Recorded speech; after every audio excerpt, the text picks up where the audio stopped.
संपूर्ण राज्यभरातील शेतकऱ्यांसाठी ताजी बातमी ब्रेकिंग न्यूज। होय शेतकरी मित्रांनो, राज्यभरातील शेतकऱ्यांसाठी अनुदानासंदर्भात एक ताजी बातमी आलेली आहे। ती बातमी आपण या व्हिडिओच्या माध्यमातून जाणून घेणार आहोत। तत्पूर्वी आपणास विनंती करतो, शेतीविषयक असो किंवा इतर सर्व प्रकारच्या माहितीसाठी प्रत्येकाने आपले यूट्यूब चॅनल नक्की एकदा सबस्क्राइब करून घ्या। शेतकऱ्यांसाठी ती बातमी सांगण्यापूर्वी कांदा उत्पादक शेतकऱ्यांसाठी एक बातमी सांगतो आणि नंतर पुढची महत्त्वाची बातमी सांगतो। व्हिडिओमधून 3 मिनिटाचा आहे, पूर्ण बघा। मित्रांनो, देशाच्या कांदा निर्यातीत 32% घट, निर्यात धोरणात हवी स्थिरता। शेतकरी मित्रांनो, आंतरराष्ट्रीय बाजारपेठेमध्ये भारताची कांद्याबाबत असलेली दादागिरी कमी होत आहे।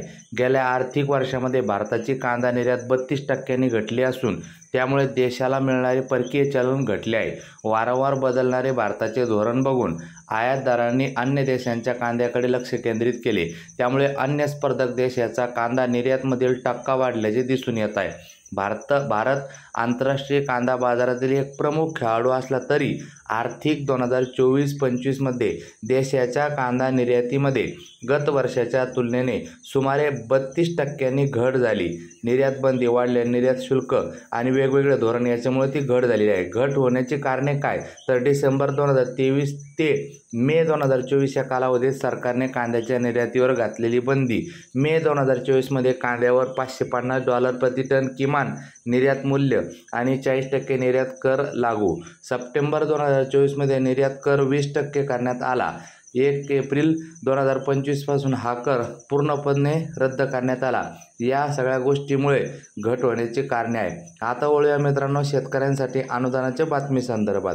शेतकऱ्यांना कांदा चाळीचे सुधारित मापदंडानुसार अनुदान, महा-डी-बी-टीवर अर्ज करण्याचे आव्हान। शेतकऱ्यांना कांदा चाळीचे सुधारित मापदंडानुसार अनुदान आहे मित्रांनो, आपण महा-डी-बी-टीवर अर्ज करायचे सांगितलेले आहे। मित्रांनो, एकात्मिक फलोत्पादन विकास अभियान अंतर्गत सन 2025-26 या आर्थिक वर्षात कमी खर्चाचे कांदा चाळ, लसूण साठवणूकगृह या घटकासाठी सुधारित मापदंडानुसार अनुदान दिले जाणार आहे। यासाठी शेतकऱ्यांनी महा-डी-बी-टीच्या https://maharaष्ट्र.महाराष्ट्र.gov.in संकेतस्थळावर फलोत्पादन घटकाखाली अर्ज सादर करावेत, असे आवाहन जिल्हाधीक्षक कृषी अधिकारी अभिमन्यू काशीद यांनी केले आहे। एकात्मिक फलोत्पादन विकास अभियानांतर्गत सन 2025-26 या आर्थिक वर्षात कमी खर्चाचे कांदा चाळ, लसूण साठवणूकगृहासाठी सर्वसाधारण व अनुसूचित क्षेत्राकरिता 5 ते 1000 टन क्षमतेसाठी या प्रमाणाद्वारे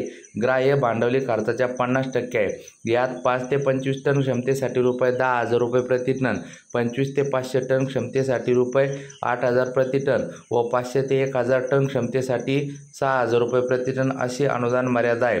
खर्च मर्यादा ₹7,000 प्रति टन अशी आहे। या घटकाचा खर्च ₹30 लाखापेक्षा जास्त झाल्यास बँक कर्ज अनिवार्य असून अर्थसहाय्य हे बँक कर्जाच्या परताव्याच्या स्वरूपात देय असणार आहे।